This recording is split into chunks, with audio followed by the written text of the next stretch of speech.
Salut les disciples de la boxe, c'est Jean-Charles et je vais réagir au combat entre Dimitri Bivol et Lenin Castillo. Donc c'était un championnat du monde WBA dans la catégorie des mi-lourds. Bivol, c'est mon chouchou de cette catégorie, c'est mon boxeur préféré et je dois avouer que dans ce combat-là, je me suis un peu fait chier. Ah oui, pour ceux qui veulent que je fasse une réaction sur Usyk, la vidéo est sortie, je vous invite à aller la regarder. Là, je ne parle que de Bivol. Parce que c'était quand même le main event de la soirée, même s'ils ont mis Usyk en main event. Voilà, Usyk c'était un 12 rounds, j'ai même pas compris pourquoi. Il y a eu même des hymnes et tout. C'est du délire. Bref, Bivol donc défendait sa ceinture WBA contre ce Lenin Castillo. Un adversaire, c'est un peu étonnant. On attendait de Bivol des adversaires un peu plus calibrés. Surtout que de l'autre côté, les autres champions vont justement faire des gros combats. Kovalev qui va affronter Canelo. Il y a une unification entre Gvozdyk et Beterbiev. Donc voilà, les autres champions, on a eu un beau combat entre Jean Pascal et Marcus Browne. Donc c'est vrai qu'on attendait de Bivol qu'il en montre un peu plus. Et cet adversaire-là n'a pas été mauvais. Il a été il est resté assez dangereux pour Bivol. Bivol n'a pris aucun risque.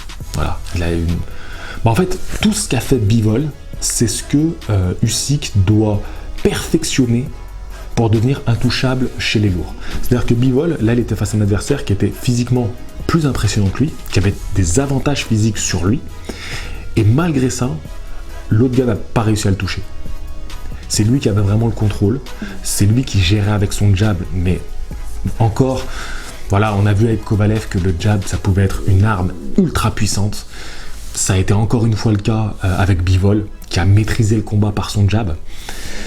Bon, je vous dis que je me suis un peu emmerdé en regardant ce combat-là, c'est parce que il a fait le strict minimum pour gagner son combat. Voilà, le strict minimum. Face à un adversaire qu'on sentait assez dangereux, il était bien sur ses appuis. Je pense que c'est un adversaire, s'il avait pu toucher, il aurait pu faire très mal à Bivol, et Bivol n'a pris aucun risque. Voilà, aucun risque. Il restait à bonne distance, il reculait quand il fallait, il mettait peu de coups pour pas se découvrir, pour pas risquer un contre, de venir s'empaler sur un crochet ou sur une droite. Donc voilà, comme je l'ai dit dans la vidéo réaction pour Usyk, tous les rounds se ressemblaient et la frustration elle est là, c'est que on sait qu'en face les autres champions c'est du costaud.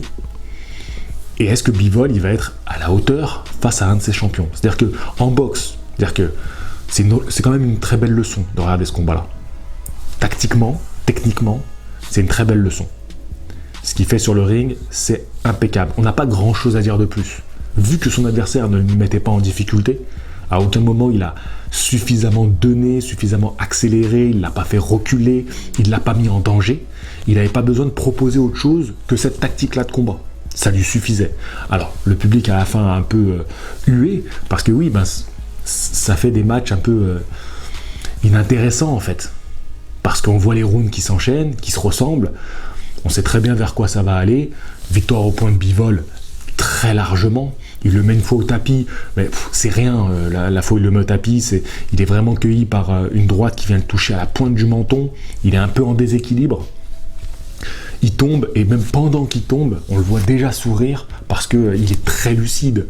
Donc, voilà, tactiquement intéressant à regarder, mais regarder 3 rounds, ça vous suffira. Vous n'êtes pas obligé de regarder tout le combat. Et c'est un peu le regret qu'on a. Là, on voudrait que Bivol en fasse un peu plus. Mais en même temps, il n'avait pas besoin d'en faire plus parce que son adversaire ce soir ne lui demandait pas de sortir plus que ça. Voilà.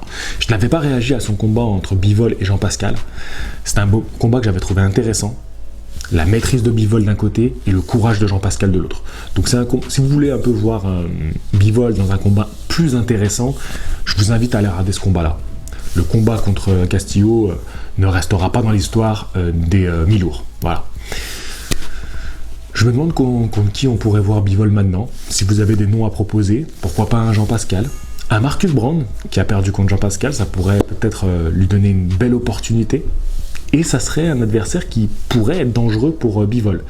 J'aimerais voir Bivol un peu plus en difficulté. Peut-être contre un Beterbiev, Gvozdyk, je ne sais pas. Bon, sur ce, ça 5 minutes, j'ai fait 5 minutes, je suis content. Celle de Usyk, j'ai fait un peu plus long, je suis désolé, mais là j'ai fait 5 minutes, super. Et je vous dis à très bientôt. Fighting!